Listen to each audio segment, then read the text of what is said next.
We're here in New York City right now, in the middle of April, and here are our last two issues. Here's one issue on the cover story being about education and the new Secretary of Education.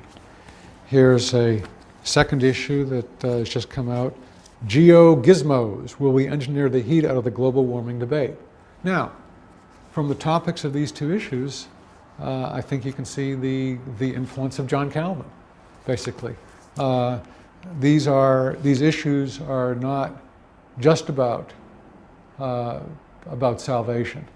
So they're not testimony magazines. I mean, that is crucial to who we are as Christians, what God does in our lives, but God also teaches us, and John Calvin taught us that, as Kuyper, one of Calvin's followers, put it, every square inch, I'm loosely translating it to English, every square inch of the world is God's.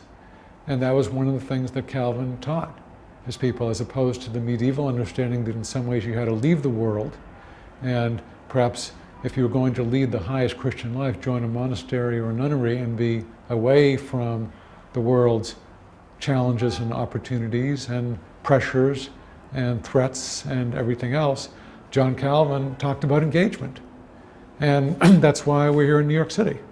But that's why World covers all kinds of news, not just news of revivals, and certainly not just news about church picnics, but everything that goes on, education, science, economics, politics.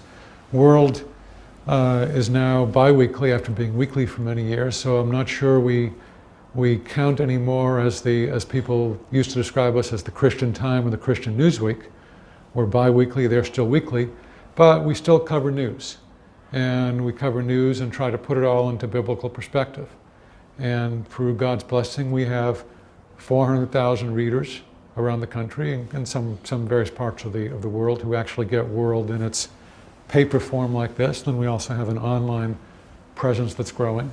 So our goal is to take every thought captive for God, take every square inch of territory for God, and report on those square inches.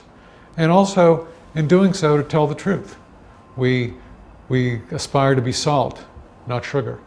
So we don't sugarcoat the news. We sometimes report stuff that's very unpleasant.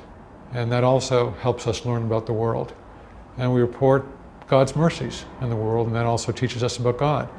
And we review movies, including R-rated movies. And some people object to that, and we tell them we understand your concerns, but you'll just have to skip that page because these are the movies that highly influence our culture. And we want people to know about them, to understand the worldviews behind them, to understand what the conversation, the buzz about them is, and to be able to decide with Christian analysis whether to go see them or not. So, movies, music, television, other aspects of popular culture and sometimes high culture, economics, politics, we try to cover the waterfront, and that is a decidedly Calvinistic way of doing things.